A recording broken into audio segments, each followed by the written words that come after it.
This week on Not Another Shooting Show. Thank you for calling. Oh, God. 1-900. Oh, stop. I'm married, Heidi. Knock it off. Jesus. He's Jeff King. I'm Andy Erickson. This is Not Another Shooting Show. We go to Miami-Dade, Florida. Well, is Miami-Dade actually a town? No, it's Miami and Dade, right?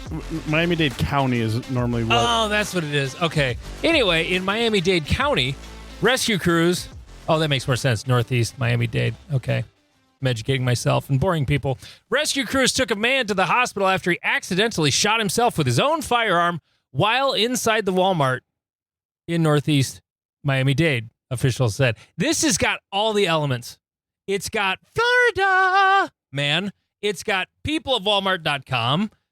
It's everything. The gunshot startled shoppers at the large retailer on Saturday afternoon. Witnesses said some people ducked for cover while others asked what was happening. When asked whether she was scared or not, a shopper said, yes. Great journalism. Yep. Well, that's not bad journalism. That's just bad interviews. You can't help the schmucks you talk to sometimes. There were, when deputies pulled up, they said, when we pulled up, there were so many lights, oh, this is a customer named Penelope. When we pulled up, there were so many lights, so many police cars. And then when we went inside, the whole produce section was just like closed off. And they like told me to get out. So they're like obviously expanding their search or whatever. Jesus. It's a great quote. Another customer by the name of Myra said she was inside the store when she heard the shot. The guy dropped the gun and then boom. Can we go back to the lady before this? So she pulled up, saw many cop cars with many lights on, and went, I'm going to go in there. This seems fine. And not one cop was like, I should make sure no one comes in these doors. Well, Walmart's a big place. They can't really close the whole Walmart for something that happened in one little corner. I mean, there's commerce to be done here. Come on. Correct. Anyway, the paramedics transported the patient to a nearby hospital. He's expected to be okay. As for the customers inside the store, they said they're grateful because the outcome could have been much worse. And by the way, that chick Myra said, it's not the weirdest thing to happen in a Walmart. It's honestly kind of expected. That's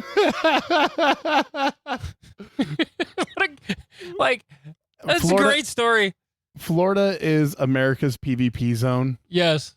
Well done, 7 News in Miami. That was awesome.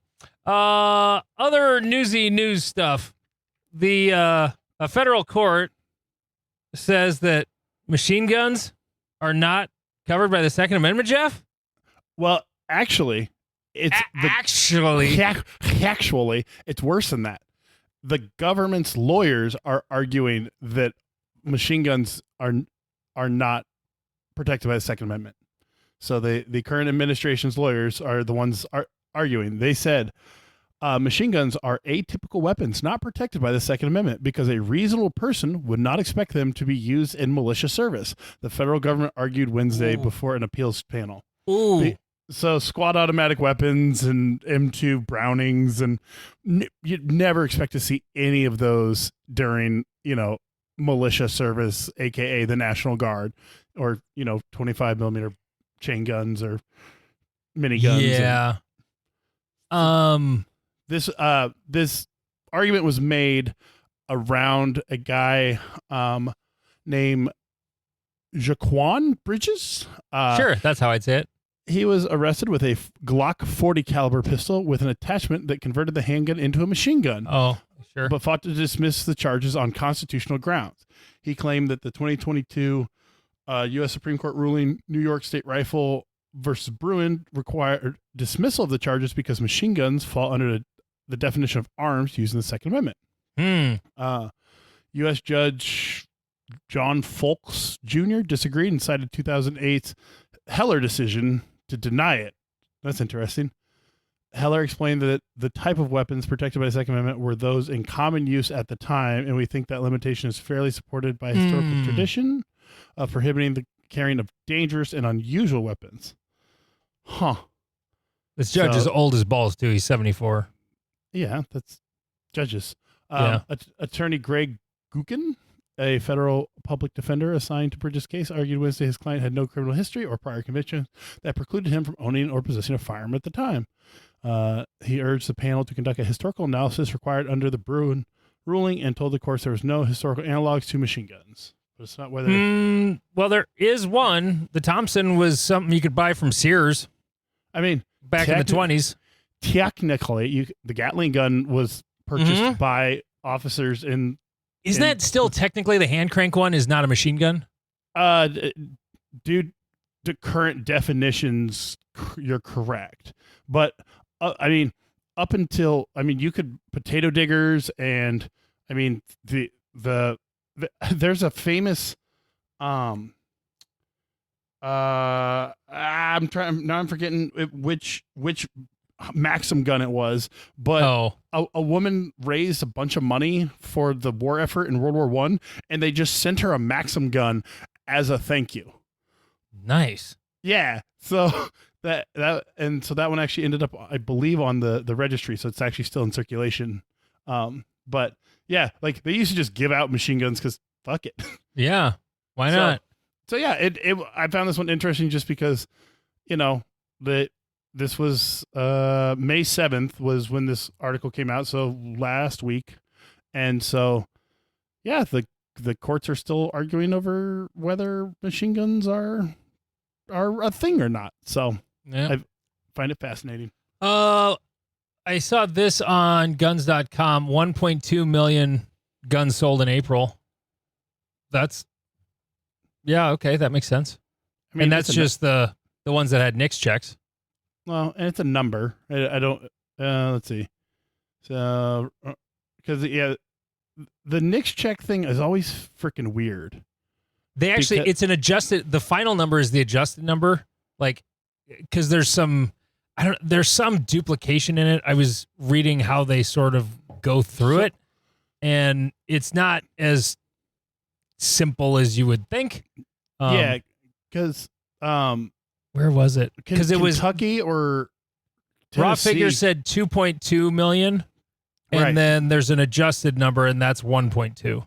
Right. So the 2.2 million, I believe, because I've looked this up before, the state of Kentucky or the state of Tennessee, like, reruns all of their concealed carry people through. Like if you hold your concealed carry, they do that in South Dakota too.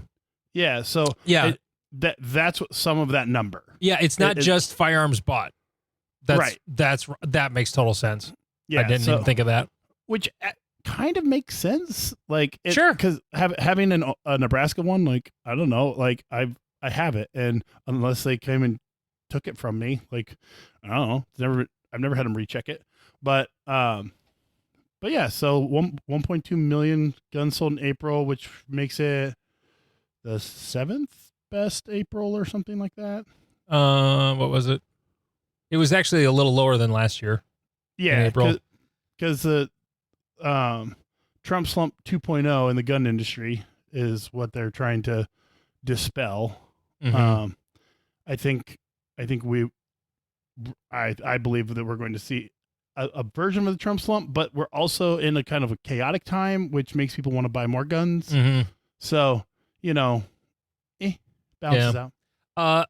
And I'm guessing this is guns sold through their website, like the top selling guns. It's a lot of weird stuff. Like the number one pistol is an ATI Millsport, which is a AR pistol. Oh, number two is a Springfield Armory Kuna. Do you even know what that is?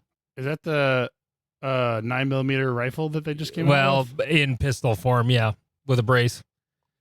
And then a TSOS 1911 Government is number three, that handgun. Me. A package with a couple of extra long dumb magazines that don't look like they were made by Glock for a 19X. And then the Canik Mete MC9 Prime was number 5. Best-selling rifles, some Radical Arms AR was number 1. A Marlin Model 1895 is number 2. No shit. In the various calibers. Ruger 1022 of all the different versions is number 3. Henry Lever Action Supreme is number 4. Like a 5.56 Lever action. Is that the one with that's magazine fed? Yeah, box fed magazine. I Like use an AR mag for it. I could see that. Like that makes sense because a lot of people the AR aesthetics like don't appeal to them, but it's easier to go to your wife and be like, I bought a lever action. It's not scary. Also takes the same magazines. Yeah. Hurrah. And number 5, the most white trash rifle you could think of. Oh, the Keltec? Yep. Sub 2000. Ugh, brother. Ugh. Brother. Going back to the TSAS, which it always reminds me of guns are kind of the lowest common denominator. How much do you think the TSAS 1911 A1 sells for? Oh on God. Sportsman's Warehouse. $400.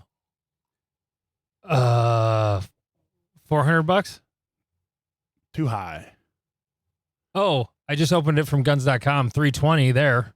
Oh, it's $299 on Sportsman's Warehouse. So you can get. I mean, I'm sitting here going, well, I don't have a 1911 anymore.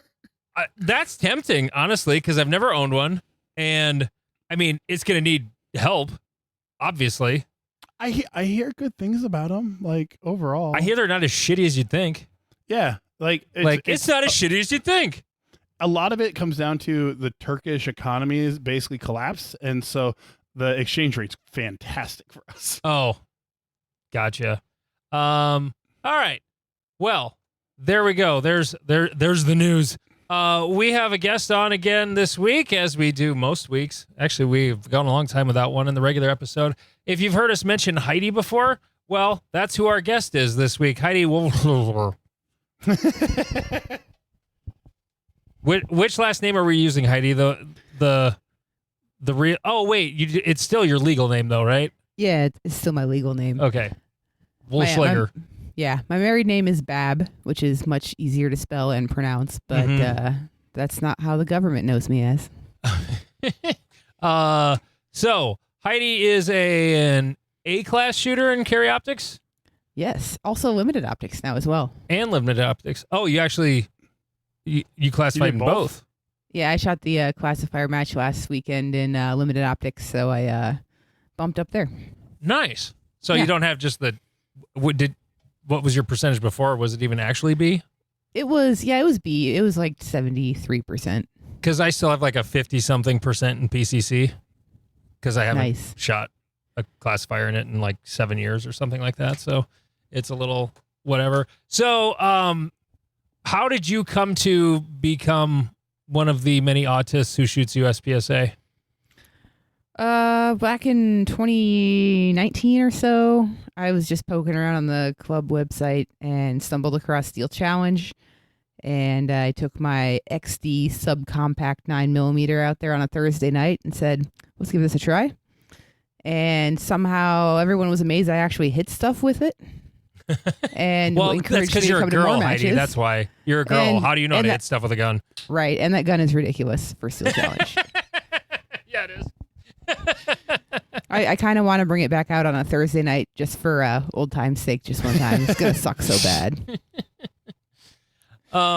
So you shot a lot before that. You grew up with guns? Yeah, I was primarily a rifle shooter. Back as a kid, actually, in 4-H, we did the BB gun air rifle stuff. Went to nationals, did all that. Kind of went up into a 22 rifle silhouette. And then as of more recently, lever action silhouette, which I still do, and go out to nationals and or the Western regionals out in Raton, New Mexico, the summers that I can actually get off work for it. But yeah, I've been doing that for a long time, but the pistol stuff is still pretty new to me. So didn't you win a title doing that silhouette stuff? I remember you saying that at Northwoods. Oh yeah, our state championship. Last state year. title. Okay. Yeah. Gotcha. And does that stuff still trip your trigger as much as USPSA? Because most other shooting sports just don't do it for me anymore. Like, I like the matches. I really can't work up the energy to go practice as much just because it's just, stand there and shoot a billion shots at stationary targets, which I've been doing most of my life. Yeah. So I kind of just, I'll go to like our little practice matches on Thursday afternoons sometimes and sight stuff in and make sure everything's good. But I still enjoy the matches, but I don't put as much practice into it as I probably should to be serious with it. But it's working out okay. Do you find your USPSA practice transferring at all into that? Probably not. It's so wildly different. Okay. Yeah. The only thing, wildly different shooting that I've done, I would say is just like bolt action rifles for hunting. Whenever I go to shoot those, I find that the one thing that being a USPSA dork helped with a lot is if I need to press the trigger now, I don't shit the bed shooting the shot. Like rifle triggers are nicer than pistol triggers anyway, typically. And so if I have to go now, I don't do dumb things and, yank the gun around. But that's true. That's a good point. There could be some carryover there. I didn't think of that. I only know it because I got away with it twice when I'm like, damn, I was standing offhand and have you put it ever right where I was aiming. Have you ever thought about shooting your lever action at Steel Challenge? I've thought about it. The reloading between strings would be irritating because it's tube fed, so you've got to pull the tube out, drop all the rounds in there. I got bad news for you. You can't. That's not legal. You can't. So it's got to be a gate fed. Yeah, so that's my rimfire one is like that. So if I shot it in like a rimfire rifle, if I shot the 357, is 357 legal in Steel Challenge? Sure. It's Yeah. legal. I think so. Yeah, and you'd be shoving them in the gate thing. So yeah, I could shove them in the gate then, but that's I don't load bulk of that. I load enough for my lever action matches, and I'd have to load bulk for that, and I don't want to do that. Do you actually have to do 357 or is it 38? It's a very light loaded 357. It's the length of the 357, just because it kind of feeds better through my rifle. But, okay. They're powder puff loads. It doesn't shoot like a 357 at all. Plus, it's a rifle too, so yeah, that makes it softer. Yep. What powder do you use for that? CFE pistol. Oh, really? Yeah. Huh. Is there like a published load, or did you just like figure that out on your own? I think I was poking around on the internet, and somebody on a forum mentioned it. And I'm willing to do stupid things, but it's working out really well in this rifle, and it's so light. I wasn't particularly worried about it. So it's not a powder that I wouldn't be afraid of it. It's not like they told you, you should try Retumbo in that in that cartridge. That'd work really good. Super slow Magnum powder. That'd be good in a pistol round. Fun. Yeah. Okay. Is that what you're talking about, Jeff, with lever action matches? I just looked back at the rundown. Oh, okay. Yeah, no, she's convinced Todd and Michelle to get into silhouette matches, and they've been hounding me, but our club doesn't coordinate well. And so the lever action matches are the first Sunday of the month. Yes. So that's when the first USPSA that's when the USPSA match is. Correct. Yes. So if they could move those to some other day, any other day, I'd gladly go shoot one and give it a try. But where do they shoot those? Like the 100-yard over by the... Oh, those are on the 600? Yeah. So how far out do you go on those? Yeah, tell us a little bit about the lever action match. Okay, so there's 3 different matches, I guess. You've got your rimfire, and that goes from 40 yards all the way out to 100. Your pistol cartridge, same thing, 40 yards all the way out to 100. And then actually on it's always the Sunday after the Steel Challenge match, we've got the rifle cartridge match, and that one goes out to 200 yards. Huh. And I shoot a 30-30 in that one. So shooting... But you can shoot the 357. Actually, I just started shooting the 30-30. I was shooting the 357 in the long range one. The problem is you've got a 35-pound steel target out there at 200. It doesn't count unless you knock it over. So sometimes the 357 just doesn't quite have the juice to push it over. Not depending enough. Upon how it's set or if it's bent up or whatever. What weight bullet do you use in the 357? 158. Okay. I was going to say, same weight bullet, but way slower than that 30-30, I'm guessing. Yeah. Yeah.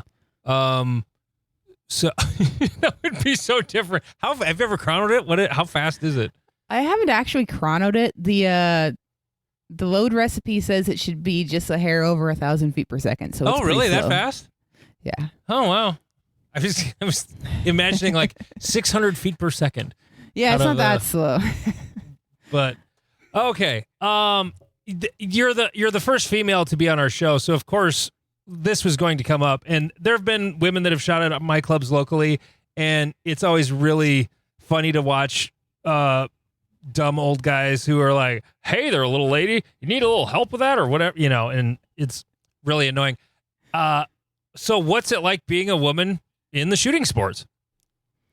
I don't know. I mean, I guess I do know, but to me, it's just, a fun hobby I do, and some people are idiots and some people aren't, but most people are cool. Okay. I guess kind of to your point earlier about the, oh, hey, little lady, I went to an IDPA match down in Kansas a couple years ago. First time there, and this guy's doing like the safety briefing and just like, doing the I've got some daughters your age, and we're gonna make sure you're real safe here and all this stuff, and then I completely destroyed him. So I had a feeling that's where that story was going. No, I just it's very easy to spot a new shooter, whether they're male or female. Very easy to spot new shooters, and yes. To assume that the female at a match is a new shooter, I assume they're not new. Right. If at least new to guns, like new to, obviously anyone who's new to USPSA, we kind of watch them closely, but I think I saw the first time I saw you at a match, you had a jersey of some kind on, and I'm just like, okay, I'm sure she's fine. Like I didn't really give it a second thought, like another shooter. Is that like the dumbest thing a guy's ever said to you at a match? Was that, or? Yeah, probably. It was okay. That's not even that bad then, really. It wasn't that bad. Okay. Well, after you shoot once, then it's like, oh, I don't really have anything to tell her. Yeah. Like, once they realize, they're like, oh wait, you know what you're doing. Yeah. I'm off base here, so it's fine. So to go the complete other side, have you ever had awkward conversations with women who show up and start kind of making assumptions about you that are completely off base?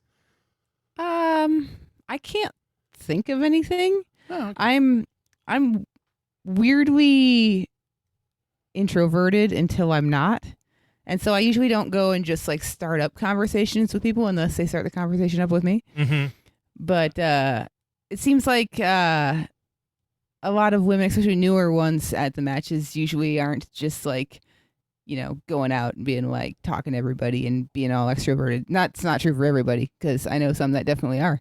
But no, I haven't had any really weird conversations with women that I can think of. Huh. Maybe our perception of the sport is completely off. I was just disappointed that you didn't have an interaction, because I thought Jeff's question was fantastic. It was a fantastic question. It's a great question. It was just, never run into it. Oh, shit. That sucks. I love it. So you are a pilot. Yes. Have you ever been able to pair one of your flights with a shooting match, or has it ever been a positive to your shooting experience? Man, I was actually thinking about that this winter, and thinking about how I need to just go around and make friends in lots of places, friends that will let me borrow gear and buy ammo from them and bring it to a match and come pick me up from airports and or hotels. But yeah, just the logistics of getting all my gear with me and getting it to a match, because I can't take that stuff through TSA. So it would be awesome if I could just on long layovers go shoot matches in like Phoenix or Salt Lake City or wherever, but just the logistics of it are a little bit ridiculous. So I was actually, when we were up at Northwoods last week, I was asking her about that, and I was just, oh, that's so disappointing that you can't do that, because you have the perfect job to travel around and shoot all over the place, except you can't bring your guns with you. Oh yeah, like I do a lot of trips where I'll fly in to a city, get in 10 p.m. at night, but then I have all day the next day, and I fly the red eye out that next night. So if that happened to be like a Sunday, I like to get up early and like wear myself out so I can go to bed early. So a morning match would be a great way to do that. But like I said, kind of difficult to coordinate. Ugh. You just need Steven to be your concierge. I don't know. Yeah. He's very good at making friends all over the place. It's true. Just like, hey, Steven, why don't you go shoot some matches in like Phoenix and Salt Lake? Well, and, that's the thing. If there's a city you fly into a lot, I would like make a friend there and then just stash a gun and rig there. oh yeah, You that'd know. be perfect. Or you shoot Shadow 2s. It's not the hardest thing to find someone who's got an extra Shadow 2. And you're So right-handed. right. Yeah. So you're not looking for, I shoot a Limcat open gun. Like it's like Salt Lake City, Robert Wyatt would be a good contact. Yeah. We could definitely leave your stuff with Robert. He's a saint of a guy. He would definitely take care of your stuff. Well, and she wouldn't even need to leave her stuff, is what I'm saying. Is like she just need to bring her holster. Oh, with yeah. her and like, just pack your belt and holster. Yeah, right, Oh, yeah. right. And then either he might have it or he will know someone who definitely has enough mags to loan you. I know that. Right. So there are options here. We just have to be slightly social and start using the network, because like I started shooting it in the Denver matches because my buddy Nolan used to live out there, and he's like, why aren't you signed up to shoot this match? I'm like, there's a match? He's like, it's right here. Like, sign up now. And I was like, oh, okay, cool. And then you show up to a match in another city and you go, oh, all of you are just USPSA nerds like I am. Oh, this is fun. Mm-hmm. Nice. What's the worst city you have to fly into on a regular basis? Don't say Sioux Falls. No, I actually like Sioux Falls. A couple winters ago, it's probably been 3 or 4 years now, I was doing a really bad job at bidding for my schedule, and I was getting 30-hour layovers in Buffalo, New York in the wintertime. Oh. And that was not good. So that's way up there on the list, but generally LaGuardia, JFK, that whole area just leads to hassles. So I try to avoid that as much as I can. Oh. So you've been doing, how long have you been an airline pilot? I've been in the airlines since 2011, and I flew corporate jets before that. Okay. So you've been doing a hot minute. So you're fairly senior then? Like I'm like 50% in the company. That's what I was guessing. You're probably halfway seniority wise. So you don't get the shittiest schedule, but you don't exactly get the greatest schedule either. Yep, exactly. Okay. And then I try to like maneuver everything around matches and stuff too. So sometimes I'm just stuck with whatever is available. Yeah.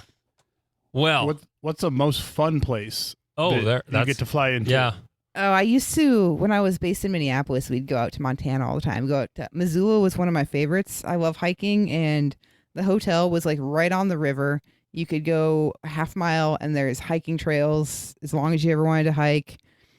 A friend of mine was telling me about you could do a like half-day raft trip. They'd take you out, drop you off, you'd raft, and you'd end up right back downtown. I'm like, man, that would be cool to do, but I'm based back in Atlanta again now, so I don't really get to do as much of that anymore. So. And do you do any international flights, or are you only domestic? A little bit. It's just like Canada, Mexico, the Caribbean, a little bit of like Central America. Okay. Nothing over. What's the difference between, is it just the jets you're rated on? Yeah, it's the fleet that I'm on. Okay. Because I flew on when we went to Florida for the meetings, that was the first time I was ever on a really big jet, like a 777. And I'd never been on one that was any bigger than, 3 on the left and 3 on the right, like 737s or A320s or whatever. Yeah. And I didn't like it because I was in the back on both flights and it took for fucking ever to get off the plane. I hated it so much. And the seats on, there was a shocking amount of legroom on one plane, and the next plane, I don't even have long legs. My knees were up against the seat in front of me. It was ridiculous. I don't understand why that was. But anyway, patreon.com/notanothershootingshow. It's only $3.57 a month. You get an entire second episode every single week. Reddit r/NAS. I was looking at that earlier, but my computer doesn't like Reddit right now, so I don't have it up because it's causing crashes. or at least my monitors to blink out. Anyway, we're up to 272 members in our Reddit, Jeff. It's crazy. Up 28 in the last 30 days. Visits overall are down 1,000 in the last 30 days. They added some new analytics to the homepage for moderators. That was kind of interesting. But we have a lot of fun there. And someone sent us a picture of them at work with an AK. But it looks like it's AI generated, but that's kind of fun. No, it's not. It's not? It looks like a cartoon. Yeah, it's a Cerakote job.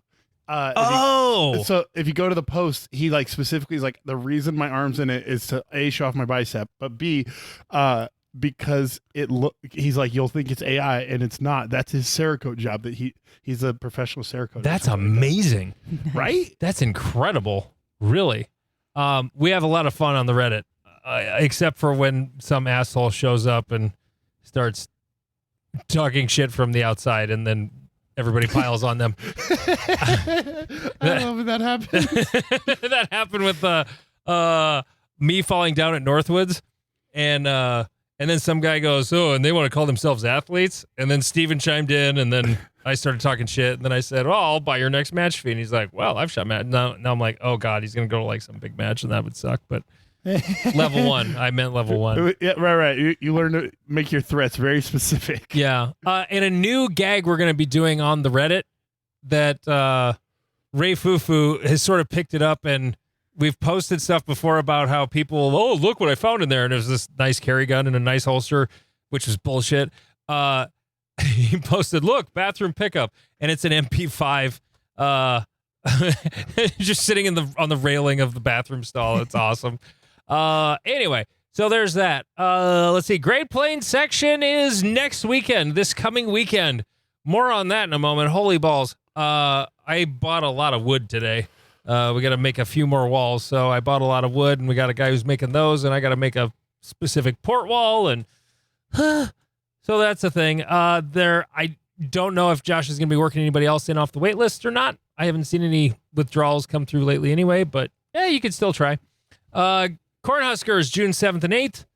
Free State is August 30th, and Iowa Cops match July 27th. That's with all of the mulligans and whatnot. Okay, I taught a permit class yesterday, and it was, run-of-the-mill class. Nothing real crazy about it. This one guy, I felt really bad for him. He was quite a bit older guy, but he brought an LCR 22 to the class, and he brought good ammo. Like, he brought CCI Stingers. Like, they should have gone off, but they weren't going off. Brand new pistol, good ammo. It just wasn't happening. It just was not. The firing pin was not hitting the rims very hard. Sometimes I watched him shoot it, and either there's something off with the timing, or it's just not hitting very hard. Once in a while, it was crazy. But so teaching the class, and it's a pretty normal class, and there's this one guy who you could tell talking to him. Every time he spoke in class, he talked and enunciated in a way that was much clearer than even I do as a former professional broadcaster when he asked a question. And the true well, actually. But he wasn't a know-it-all, though. Very humble guy. Very much just wanting to learn things, and he was asking great questions, and was obviously thinking about details when it came to laws and stuff. And then when we were on the range, he was it was so funny. I just gave him a little tip on his grip, just a little thing to just adjust your hands ever so slightly, and then he was doing the turtle hunch over thing and making himself really uncomfortable. And then I said, just as soon as the sights are back, like, send it. And that very next string, he shot great. And it was fantastic. And then the next time through, when we were closer, well, went from like 10 to, we got off on the yardages a little bit. It was more like, it was supposed to be 7. It was more like 5. And so he's super close to the target. And he's taking like 3 seconds between shots after he was just going wham, wham, wham, wham.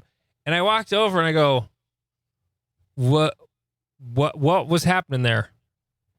And the look on his face was like just so despondent and just so, well, I was trying to make sure I wasn't, yanking the trigger too hard, because he was listening to all the advice I was giving other people too. And so he was trying to do 18 things all at once correctly. And his brain was melting down. Correct. And I said, what do you do for a job? And he's like, I'm in the military. I'm like, okay. So like some sort of an engineering thing. And when I said that, of course, he thought like military engineer, like, bridge building or whatever. And he's like, no. I was like, no, you misunderstand me. Like sort of an engineering type of background. Like you like numbers. He's like, oh yeah. Like he said, he started smiling. I'm like, okay, so you're slightly autistic. Got it. And he laughed, and I was like, you can't think about everything all at once. I love saying this to students, especially at lessons. My favorite quote from the movie Bull Durham, when he's talking to Nuke LaLoosh, Kevin Costner says, don't think it can only hurt the ball club. And like literally the only thing I think about when I'm shooting is my sight on the target. That's the only thing I'm consciously ever thinking about. And he had enough skill to not have to think about things. He just needed to shoot the gun. And like, sights there, shoot. Sights there, shoot. Sights there, shoot. That was it. That was all he had to do. And it was, I could tell he just, being around a lot of USPSA people, he had that look. He just had that look like, so if I put my hand up here, like he's overthinking his grip. He's overthinking everything. He's like, no. Just grip it hard. Just pull the trigger straight. Yep. It'll be fine. And then I put, he was shooting a Hellcat was the gun he brought to the class, because lots of people think, oh, I'm in a carry class, I'm going to bring a carry gun. Yep. And I said, and he was kind of struggling gripping it because his hands were not super big, but they weren't small either. And I said, here, just apply that to my gun. And I handed him my Glock 34, and he's like, oh, man. Oh, and like he owns bigger guns, but he just hadn't ever, been taught how to grip them properly. And then going between the two, he's like, this is so much easier. Like, oh my gosh. So no, that was just an interesting thing I wanted to share. Have you thought about putting on your class description, like, hey, it doesn't need to be your carry gun?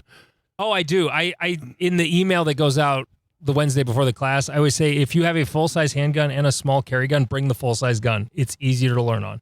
You will get more out of it. Mm-hmm.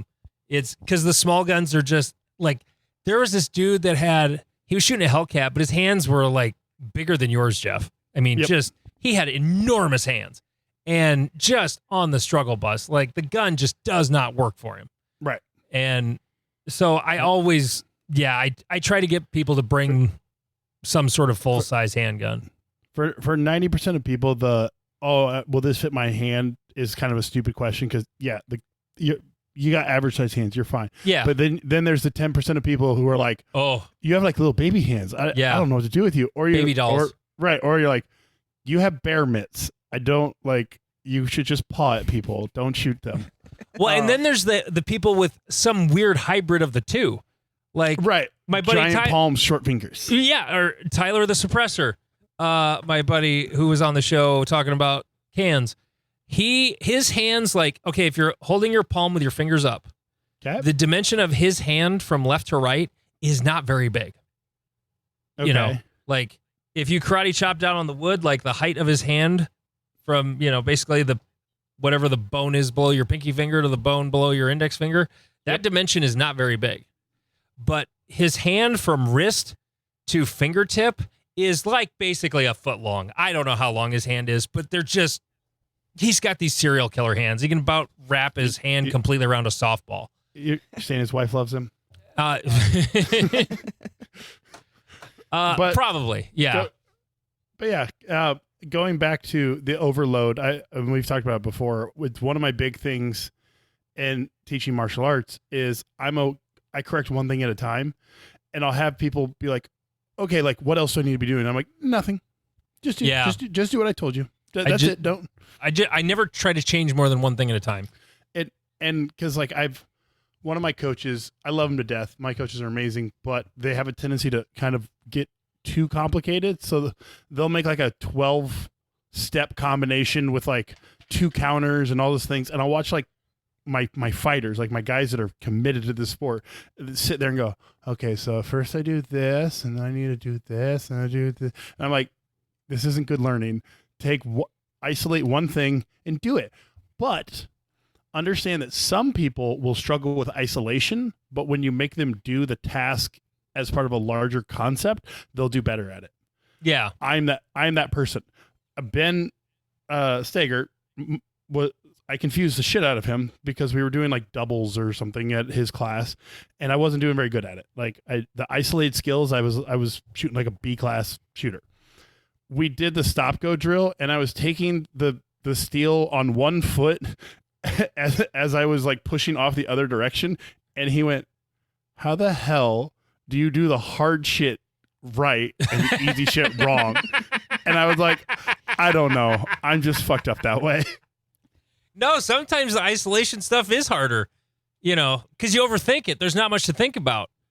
So, if you're shooting and moving, like I got to enter, and then as soon as it's there, I'm going to do the thing. And if you're, someone athletic like Jeff, who's literally still doing another sport that's really sporty, yeah, that kind of stuff is easier. The thing that's always amazed me is the people that will shoot USPSA, but they were never athletes.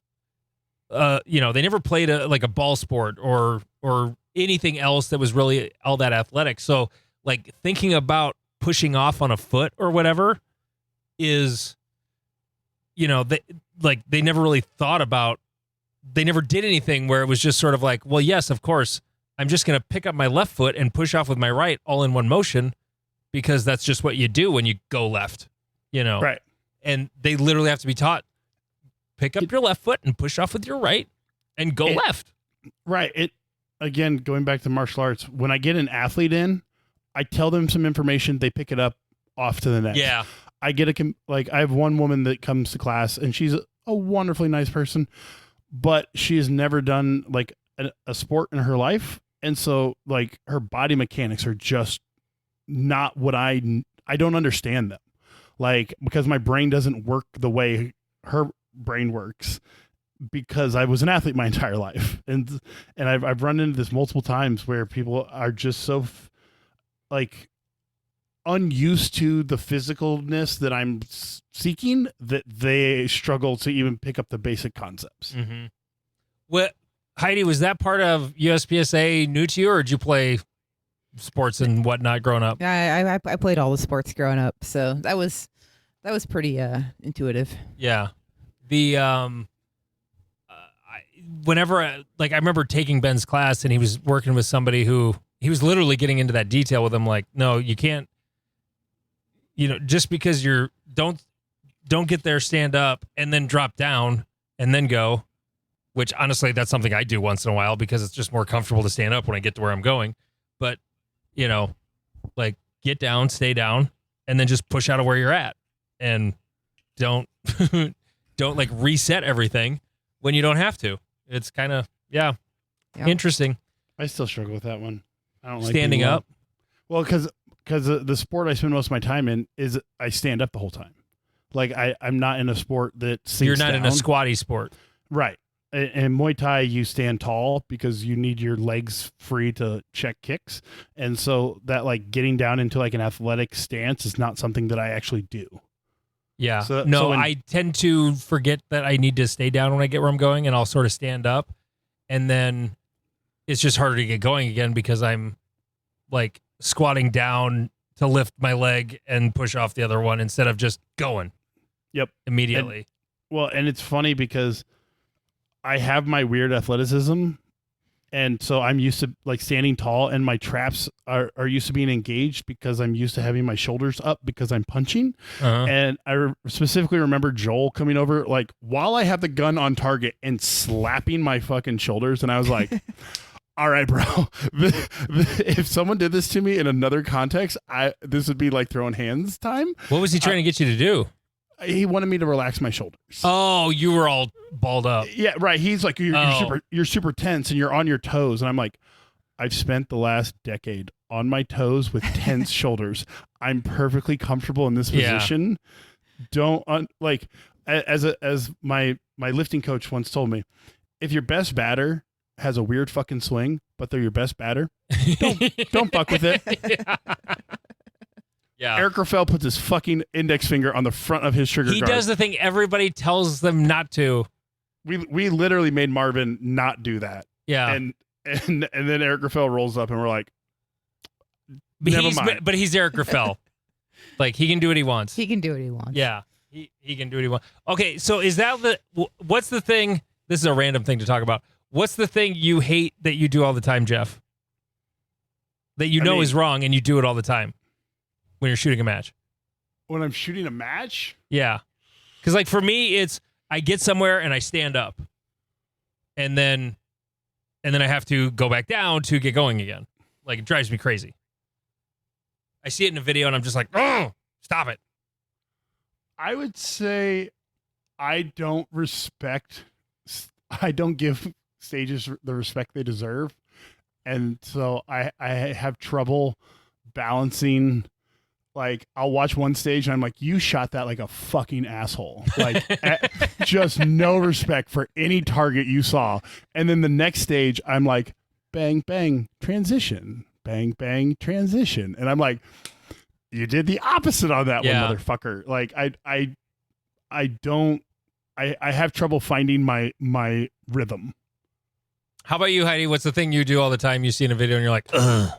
I think sometimes I'll be shooting the stage and I just look like I'm not moving quickly. I'm not transitioning quickly. It's like I feel like I'm just having a leisurely day out at the park and just kind of going from target to target, shooting things and moving around. And so I've been trying to, that's not something I can go to a match and be like, okay, run really fast and transition really fast. It's just, I've been trying to do more with like practice and dry fire to stop doing that and just go the right speed all the time. But the aggression is lacking sometimes. That's kind of my biggest problem, I think. That's another one of mine too, is just going all out. The thing I've sort of figured out like so far this year, having not done a lot of live fire and about 50% of the dry fire I would want to do, is whenever I'm dry firing, I am going balls out, like want the transitions to be as fast as they can be. And because that level of aggression is so missing for me. And when I've shot my best is when, and have been able to practice more, I'm able to do that better without thinking about it, Yeah. and the transitions are smoother and I enter on the target with my gun a little smoother and everything about it is just smoother. But what makes it not smoother is when all of a sudden you put 40 Major into your same gun and then try to do the same thing. I did a practice yesterday after my class with my converted back to 40 TAC Sport. And because I'm going to shoot L10 gang at Great Plains. Tanfo Timmy's shooting it. Ryan is shooting it from Kansas City or Missouri, wherever he's from down there. Sorry, Ryan, I can't remember. He's from one of those two states down there. Also, stop being a bitch and shoot it. There's a couple other people that are shooting it. My buddy Mike is dropping out of it because he shot one club match. And he's like, nope, not doing it. I hate it. I don't like it. He was going to be shooting 45 with a 1911. He's like, nope, not going to do it because reloading sucks. I hate it. Of course, he's shooting a 1911, so it's a little harder to reload.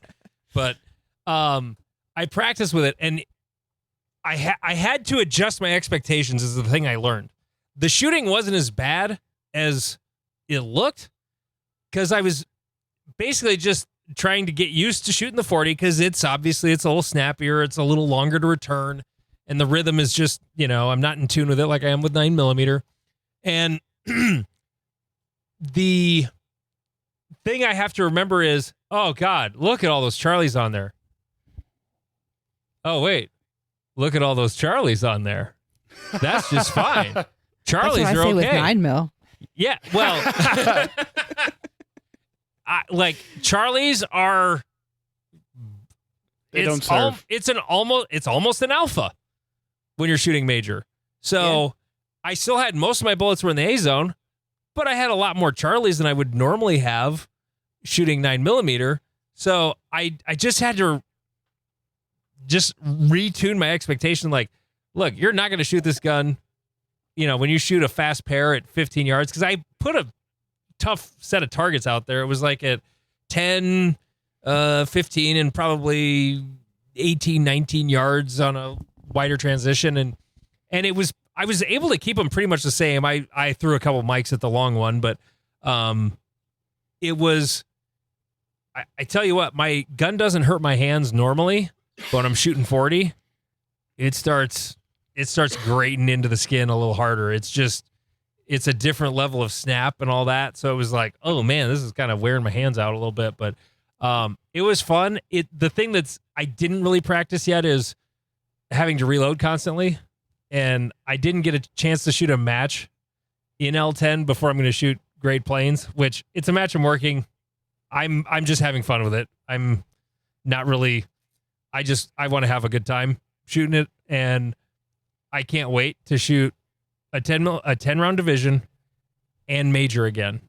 Because the last time I shot major, I wasn't really good enough to appreciate shooting major. You know, I was barely B class. I think I made B class like right at the end of my limited run. So yeah, it was rough, but I'm super excited to shoot the match and shoot lots of Charlies. And Nice. How are your elbows doing? How are my elbows doing? Yeah, so Brody Atkins has been shooting at our club, and he's been shooting production. And at the last match, he was talking about how by about this time in his season, his elbows start bothering him. But Brody's also like 160 pounds. He's not a real big guy, yeah. And so it was interesting, like how physically demanding 40 is compared to 9mm. Like no one shooting 9mm. Well, very, very few people shooting 9mm complain about like bodily fatigue of shooting it versus 40. Oh. He's not the first person that I've heard talk about like the physical toll that it takes on you. The first Stager class I took, I was shooting 40 with my tac sport, and I destroyed my hands. I shot 1,800 rounds in 2 days. Yep. And my right hand and my left hand were just destroyed. My left hand, my firing hand was, I couldn't really squeeze hard enough to control the gun with that hand. And my right hand, it was worn out, but it was just more so the skin was just all tore up on that hand. And it took me a couple months to recover from that. It's rough. Like, I don't miss shooting 40, really.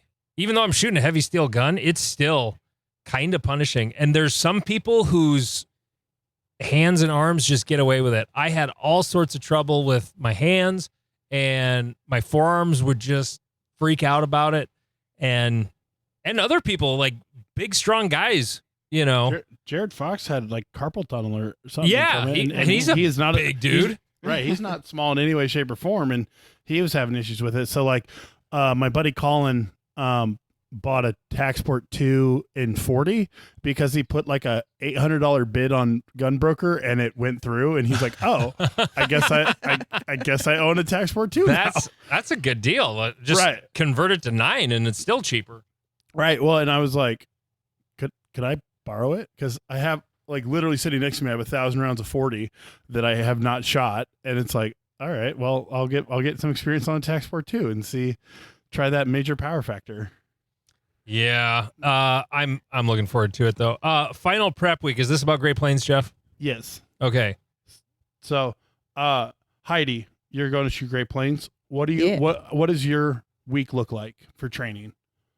Well, I'm off all week, and so I might get out to the range tomorrow afternoon and do a little bit of dry fire, live fire stuff out there, and then I'm going out to Inner 10 for a indoor match up there tomorrow night, and then Tuesday I told my husband I'd hang out with him, so I will probably not be shooting on that day.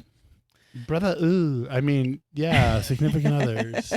Those are things. Hey, a healthy marriage is a lot cheaper than divorce, so. Touche.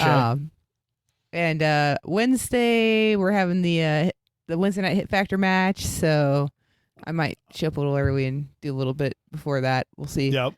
I don't know if we'll do anything on Thursday. Maybe just some dry fire in the house and get everything kind of packed up and ready to go. Maybe I'm not going to clean my guns because that's dumb, but I'll drop a little more oil on them. Mm-hmm. Yep.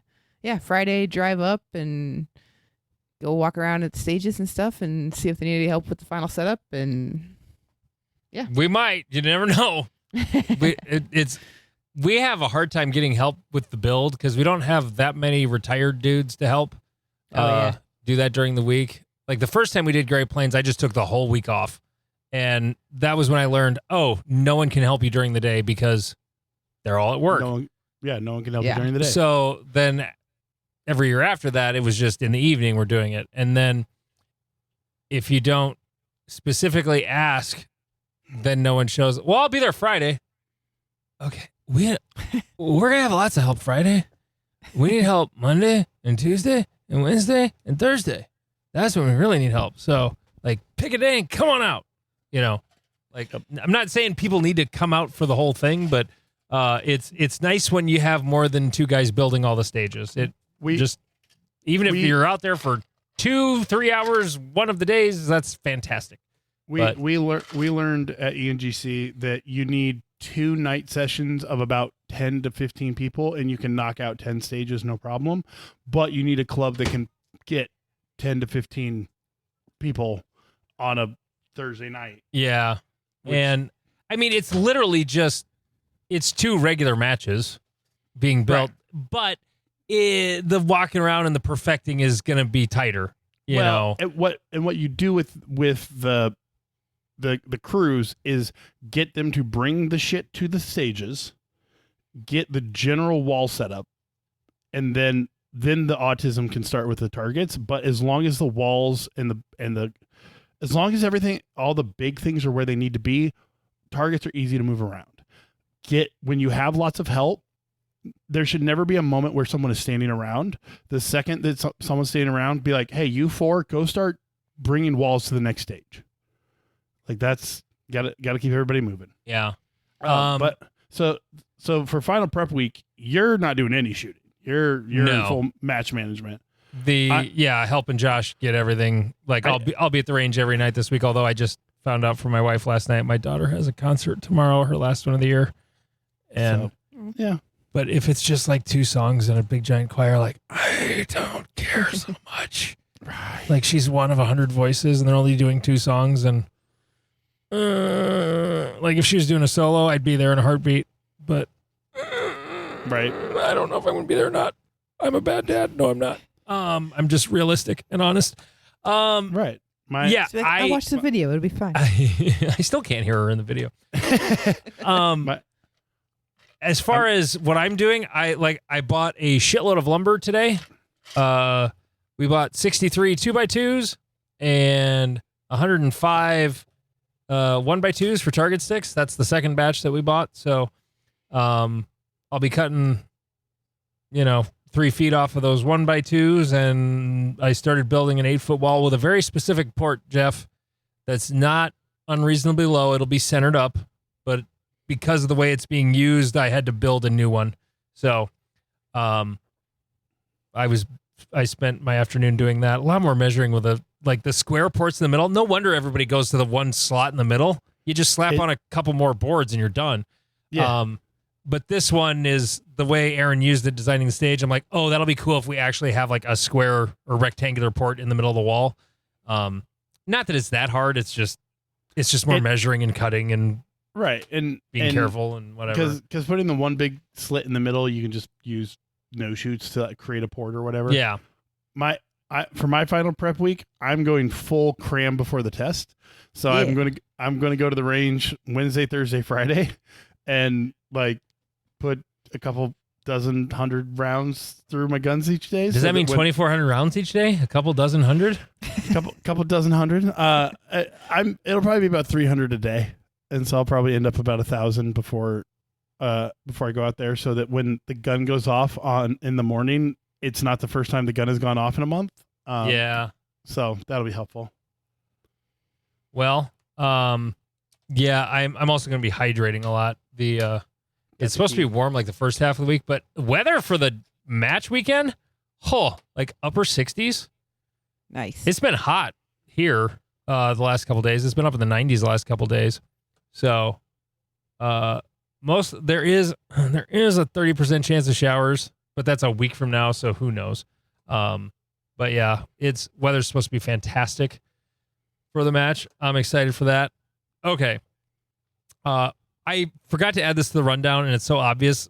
I should have already talked about it, but we have to talk about Steven. That fucking guy. Oh, my gosh. That fucking guy. That fucking guy. You know what, though? I love Steven, because I'll go out on like a Tuesday at 1 in the afternoon, go do my practice session, and then he'll show up, and I can just dump all my crap off on him, and he can take the bay, and I don't have to put anything away. That's handy. Hell yeah. So Steven shot down he was down at Mill Creek, and I actually got a message from Craig Oakenfuss, and he said Steven's gun had a massive magazine spring problem. And I was like, oh, that's hilarious. He was just literally the day before messaging me about, hey, what parts do I need for a Glock to, keep on hand just in case? Well, as it turned out, it wasn't a mag spring. It was a part I would have never in a million years recommended you should have on hand just in case. It was the mag catch spring that died on Steven. And when the mag catch spring dies in your Glock, this is what it sounds like. Motherfucker. Are you kidding me? What in the...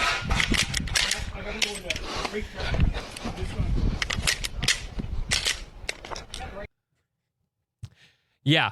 So the mag kept falling out of the gun, and he was not doing it himself. He wasn't, his grip wasn't pushing it out. He's never done that before.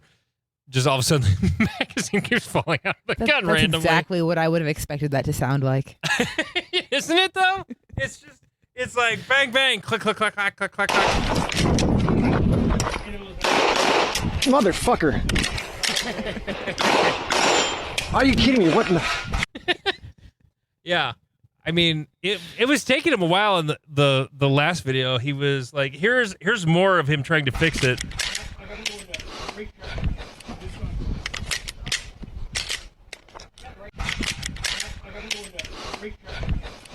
Boy, that time is ticking.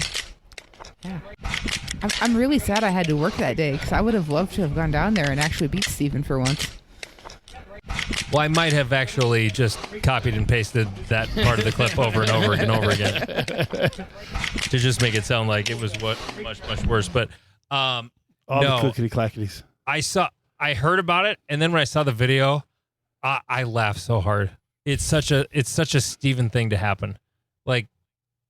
The best part is he's a pretty good shooter, He's fine. He's fine. He's pretty good. I mean, he's knocked my dick in the dirt every time since Iowa Section 2023. But when something takes a shit, though, it's colorful. It's always an epic shit taking he has when something goes wrong. It's just.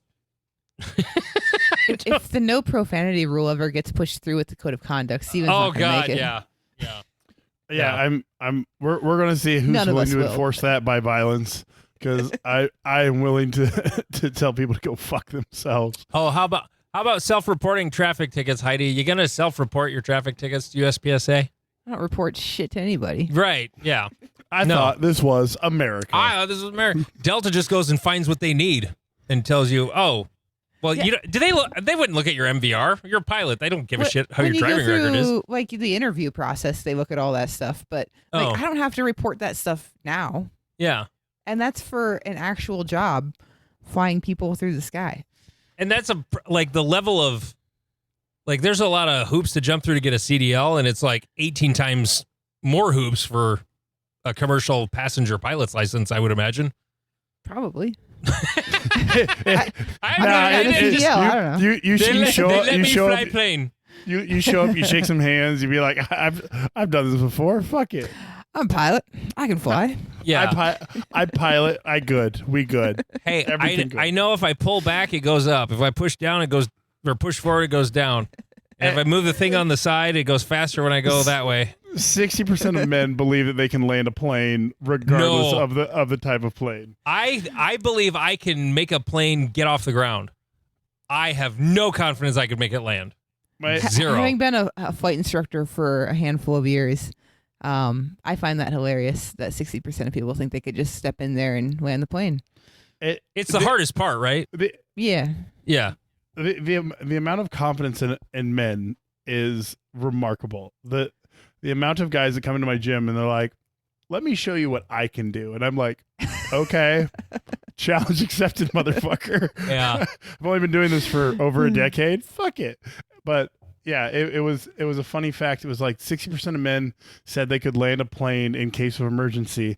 And then they took Civil Air Patrol pilots and put them in the cockpit of commercial jets, and they couldn't figure out how to adjust the seats.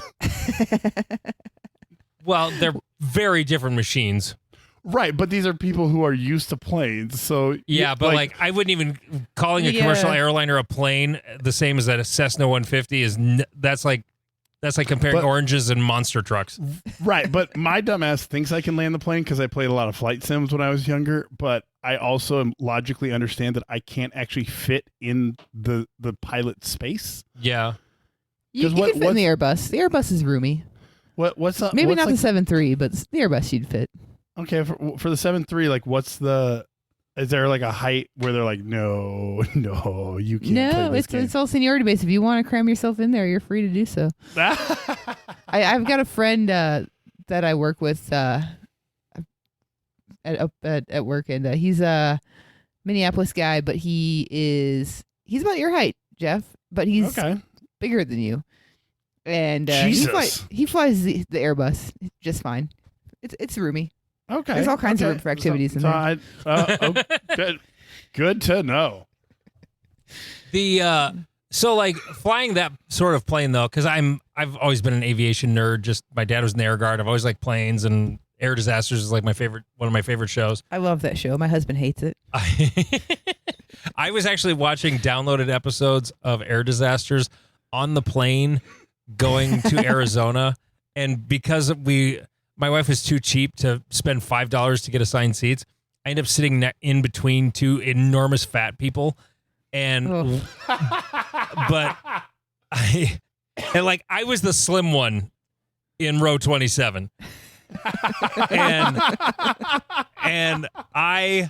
I'm watching Air Disasters, and there's whatever the episode was, they show this plane just crashing straight into the ocean, just like nose diving in and blowing up, and I don't know if the woman to my right was watching my iPad, but I like to think she was, and that it was really freaking her out. That this psychopath. I can just imagine the thoughts going through her head. Like, what is this guy planning for? Yeah, this psychopath is watching. He's on an airplane in the air, watching a show about airplane crashes. This sounds wonderful, but just being a nerd like that, though, I mean.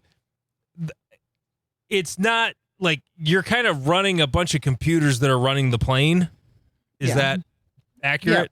Yeah, that's accurate. Everything, all the controls are fly-by-wire. It's not cables and pulleys like it was back in the day. It's all electronics and hydraulics and computers that adjust the different the rate of the inputs you're giving to it and everything. So yeah, it's very complex. There's different scenarios where it behaves differently, and it's not just, like I said, cables and pulleys like it was back in the day, but it's good.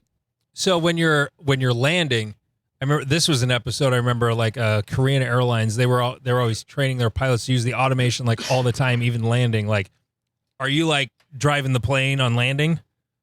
Yeah, every once in a while we'll have to do an auto land, and for basically to keep the aircraft certification. And so we'll do it once in a while. And like the older, crappier planes, they don't do as good of a job as the newer, nicer planes, generally speaking. But it's really handy when we're doing really low visibility landings. We have to use the automation. Oh, sure. Okay. But there's a lot of restrictions as far as like how much crosswind you can have and everything. So I needed to do one a few months ago just for currency. And every time we'd fly into an airport, there was too much crosswind. I couldn't do it. So I had to land the plane normally.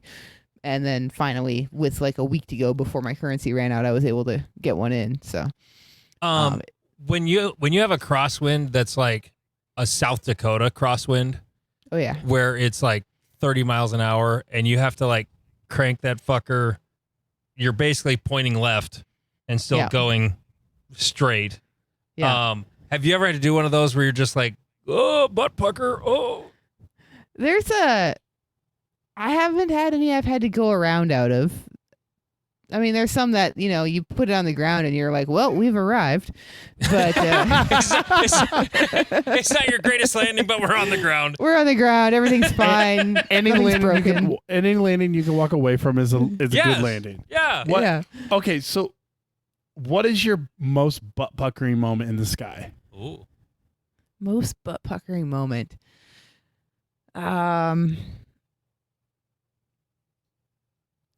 There's maybe just a time or two where we're going in somewhere and there's a bunch of thunderstorms in the area and we're getting holding, and then we're getting headings to fly to get around the weather and everything, and you start getting kind of low on fuel and they're moving you away from the direction you want to be going for your alternate airport and stuff. And it's not really butt pucker, but it's just more like, okay, now this option isn't an option anymore. What are we going to do now? And so you got to start looking at other options for landing, or do we even have enough fuel to continue to hold here? Do we need to go somewhere else? It's not really a butt pucker thing, but it's like, okay, now I'm paying attention. Now we're doing a thing here. So, because usually Heidi's not paying attention if you're riding in a plane with her. She's just sort of. Well, yeah, I'm just looking out the window. Yeah. Well, because I'm aware of, I was almost in a midair collision. Oh. Yeah, so my plane was coming into land and another one was, what was it?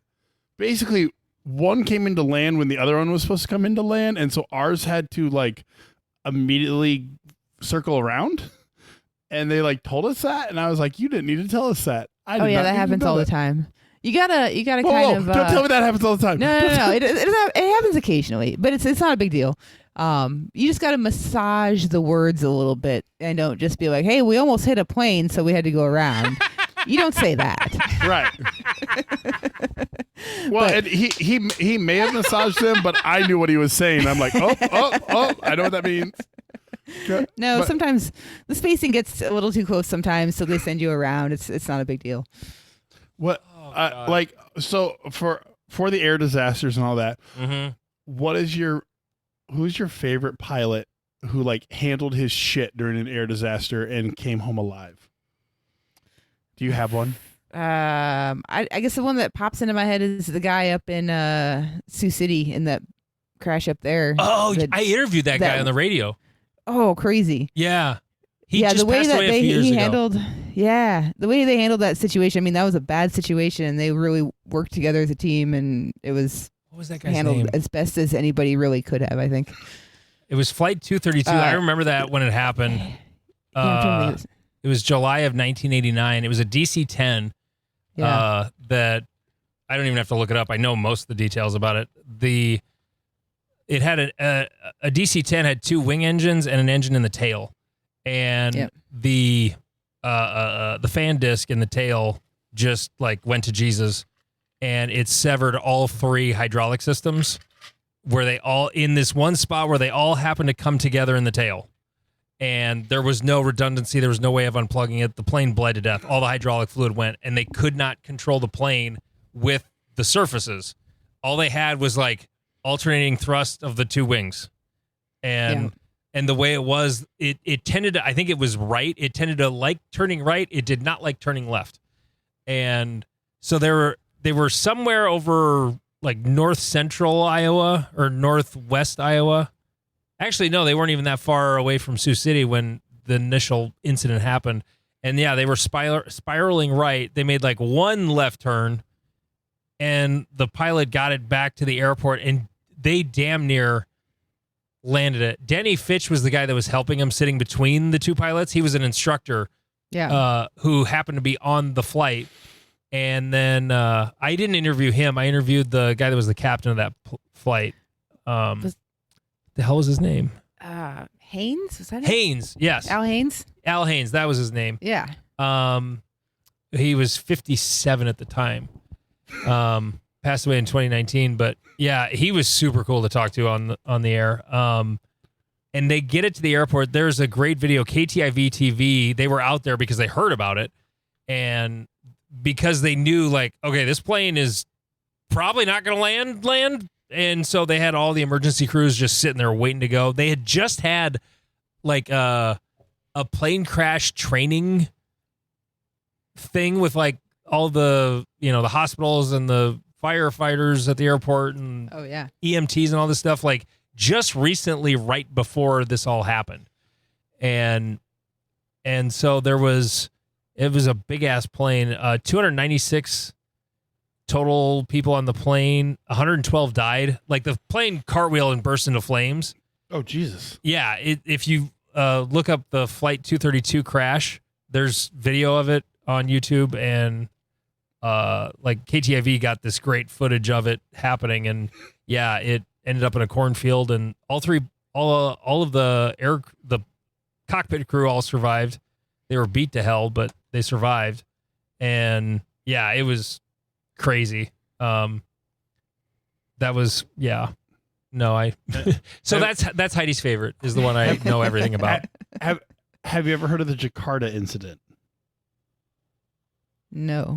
Oh, Maybe? I don't know. This one's crazy. So, flight. I thought you were gonna say the one in Spain. No, well, on the island. I don't think I know that one. Oh God, what is that one? That's like one of the most famous. It was the first, like, it was a couple of jumbo jets collided on the runway. Oh, I do think I know that one. But oh God, what is that called? This is okay. This is a happy one. No one dies in my story. Oh, okay. So the Jakarta incident, a British Airways flight left out of Bombay, I can't figure out where it left out of. But anyways, so it was flying over Indonesia, and a fucking volcano erupted, and they flew. Oh through yes, I know what you're talking about. Yeah, they flew through the ash or whatever, and it stopped all 4 engines. That was a Qantas flight, I believe. Yeah, and so the captain, in pure British excellence, went over the intercom. He's Australian or New Zealand. To say, ladies and gentlemen, this is your captain speaking. We have a small problem. All 4 engines have stopped. We are doing our damnedest to get them going again.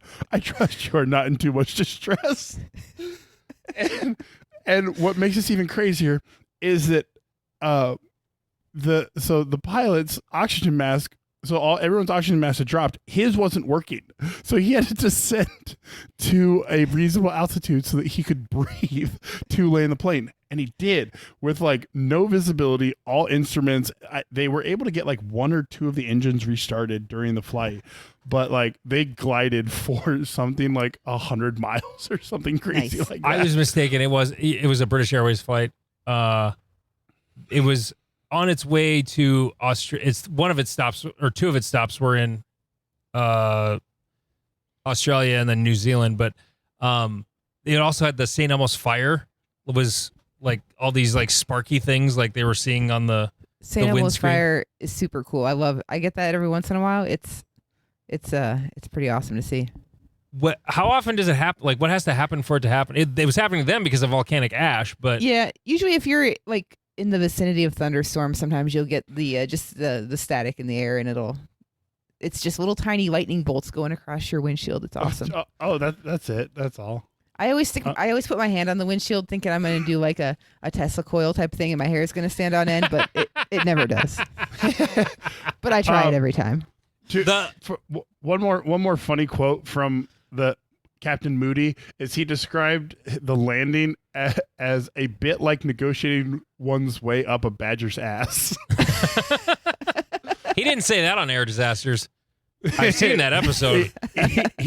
He was on an episode of QI, which is one of my favorite British shows, and he was like, he fully admitted, he's like, oh yeah, no, I said that over the thing because A, I thought I needed to keep everybody calm, and B, I couldn't get a hold of the people in the back because the system had shorted out. So I announced it to whoever could hear me, and that was why I was making the announcement. The really bad one I was talking about was Tenerife. Oh yeah, in 1977. That was like a couple of KLM was one of them. KLM, the KLM captain is the one who caused it. Yeah. Because he took off when he wasn't supposed to because he was all impatient to get going, and then he's like, "We go." Yeah, and then they were trying to take off, and a Pan Am flight was going down the opposite. Like they were literally running head to head. Was it head to head or was it? I don't remember, was but I would hope it'd be intersecting perpendicular. runways, maybe. Yeah, I think it was, yeah. And the KLM flight was just getting off the ground and didn't quite clear the Pan Am plane. And 583 deaths. Yeah. 61 Yeah. survivors. Fuck me. yeah, it was. And I believe that all of the cockpit crew of the Pan Am flight survived. Because he said I literally ducked and then the lights went out and he woke up later in a hospital. Jesus.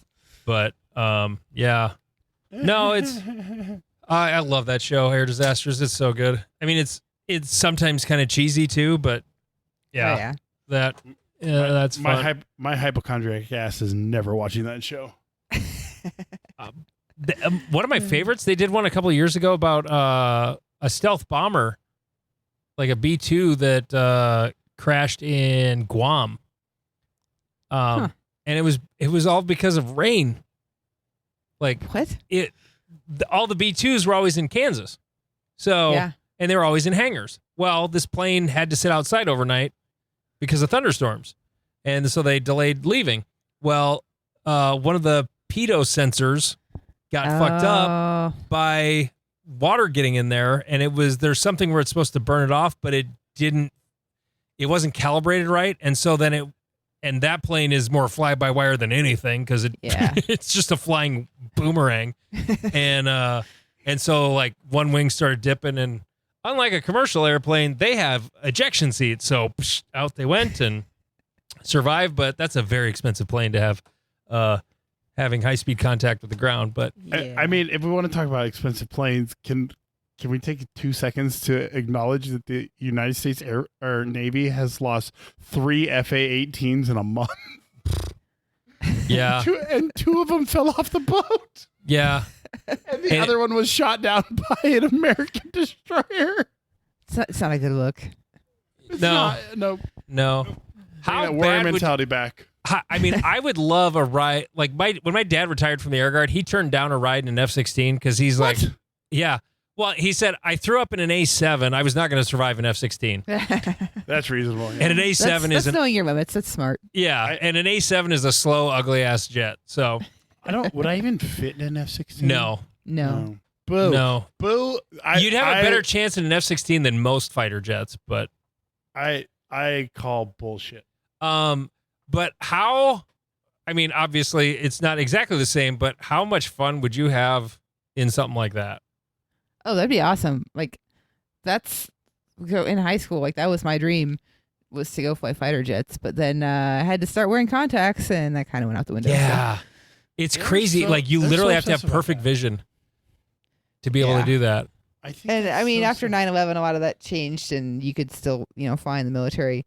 But at the time, this was pre-9/11, and things were a little more stringent. And I'm like, well, I guess I'm just going to take out a shitload of loans and pay for this myself. A guy that I graduated with went to the Air Force Academy, and I'm like, ooh, that'll be cool. And then he literally chose to fly C-130s. And I'm like, what? Why? And whatever the other cargo plane, like he ended up flying bigger cargo planes too. But why would you drive the military equivalent of a school bus? So I fly with a lot of these guys that are retired military guys, and they make some good points. So a lot of the fighter guys I fly with have back problems from pulling all those G's all the time. Oh. And the guys that flew like the 130s and all that stuff, they're like, yeah, those guys get to do the more like fun flying, but we get to go to more cool places because you're actually going from like point A to point B.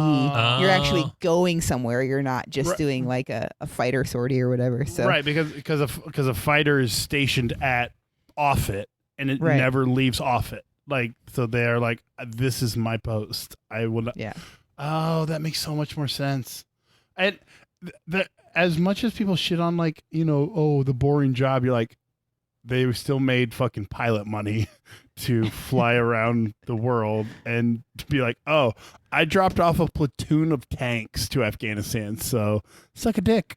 Yeah, and their discs aren't all compressed and stuff, so that's nice. But Tom Cruise never did a movie flying a C-130. Okay. No, it probably wouldn't be that. He did that movie where he was like smuggling drugs for the CIA or the cartel or something down in Florida or whatever though. What was that one? Uh, I thought you were going with Air America with Mel Gibson and. no, this one was more recent. Oh, which reminds Probably me, we within the still have last, Name like, That Gun 8 to do years. before we go. Yes. I'll have to look it up. But Okay. yeah, he's like doing stuff for the CIA. This has been and- Pilot Talk with Heidi and Andy and Jeff. All right. We have a game we have not played in a while, and thank you to whoever it was that reminded me of it at Northwoods. Name that gun. First question. In the 1995 movie Heat, Al Pacino goes after Robert De Niro with what firearm?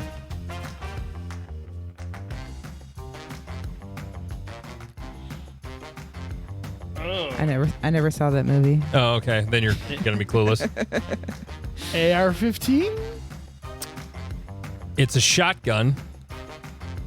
Mossberg, Remington 870? Maybe go with your first option. Mossberg 590? Yeah, it was 500? Mossberg 590. Let's go! Yeah. Nice. Yeah. All right. What iconic 90s TV show that aired on Fox was the first to feature a Glock 19? A Fox show in the 90s. Huh. It was pretty iconic. NYPD Blues? That was on ABC. That was ABC. I was 6. Yeah.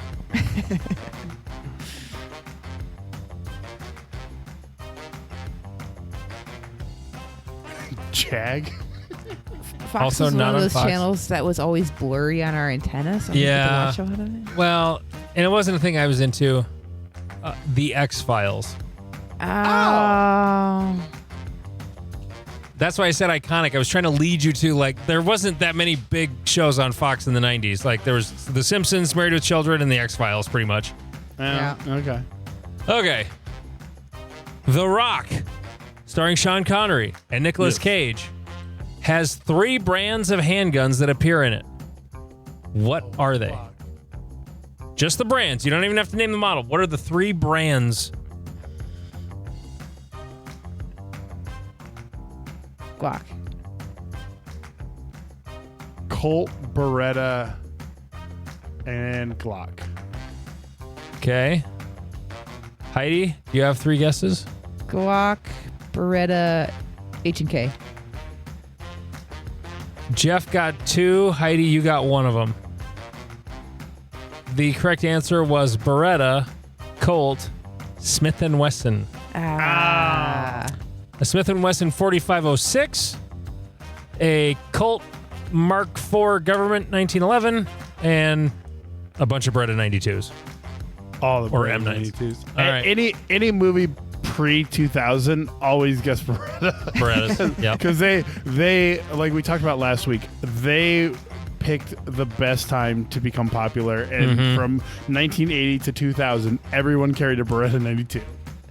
All right, one more question. In season 1 of The Walking Dead, what hunting rifle with military roots was used as a sniper rifle to cover Rick's meeting with the Vatos gang? The Vatos. Remington 700. M14. You're both wrong. Try again. Fuck.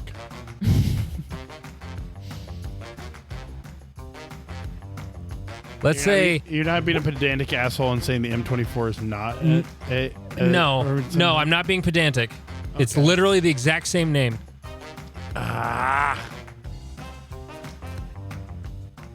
even M1 Garand. no, because it's sniper. I'll give you another clue. It was around in World War I, but really got used in World War II. Was it the Springfield 1903? 1917 Enfield? No. Fuck. Both wrong. Heidi? I got nothing. It was the BAR. Oh. Really? I don't remember that. I just- Browning has made a BAR hunting rifle forever. It's a semi-auto. Oh, no. Like They 30-06. They have no relation to each other. That's No, none. But it's the same name. Right. Right. It just said military roots. I didn't say it was the same gun. I just said it has military roots because they called it the BAR. Right, because it's like a Japanese fucking manufacturer.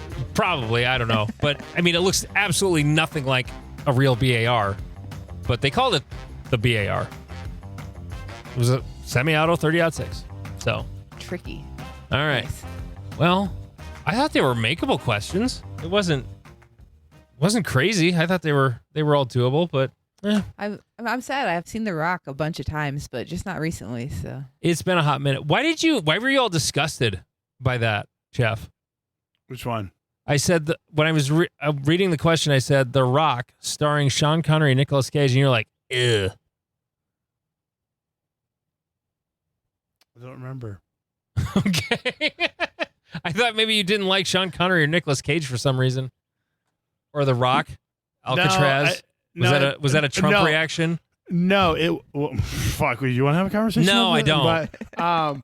But I think it was a reaction to you asking for the 3 pistols. Like, long guns, I'm here all day. Like, let's go. It's not that hard because it's MP5s. Yeah, there's like M4, 2 long guns. Like, it was because you asked the pistol company, so I was like, fuck. I don't remember. But it was only the company names. It wasn't even the models. I know, but the Smith I remember that Smith & Wesson had a popular gun in the 90s, the 5904 or whatever, but I never remember what movies it's in because it's so weirdly like some movies have it, some don't, and like it never lines up with, like, I can say the M9 and I'm like saying Beretta and Glock and Colt is like, okay, I've covered 90% of the pistols, and then it's like, is it Smith & Wesson? Yeah. Well, and if I recall correctly, the Smith & Wesson 4506, yeah, it makes an appearance in The Rock, but I don't think it's... Oh, no, it was actually during... One of those pistols was when it was the General Hummel character, the Ed Harris character. It was just like a photo of him from allegedly Vietnam or whatever. Oh, and I hate when they do that shit. I know. Well, I'm the one who did it. I'm the one that made the question off of that. But no, well, it's a legitimate question. It's just like I'm picturing like the shower scene when they kill the SEAL team, and when the soldiers mutiny against the general. Like I'm picturing the legitimate like major scenes of the movie, not the random picture that fucking no, both of those were actually in there. I think I'm thinking of a rifle, and that's why I went with the pistols. Oh yeah, I was gonna go with the sub guns, but it was all the still was of him holding a MAC-10 in Vietnam. Oh, that would have been hard as fuck. Yeah, that's why I didn't go with that, because it was like MP5, like it was literally a bunch of variations of the MP5. Yep. Oh, there was nope, that's an MP5. An SP90 or SP89? That's not an MP5, is it? It sure looks like one. Anyway. M14 appears, but only in the very beginning in the intro with a color guard. So, anyway, that was super nerdy. Well, Heidi, thanks for doing the show with us. That was fun. Yeah, thanks for having me. I really enjoyed Pilot Talk with Heidi. We'll have to do that again. He's Jeff King. I'm Andy Erickson. This is Not Another Shooting Show.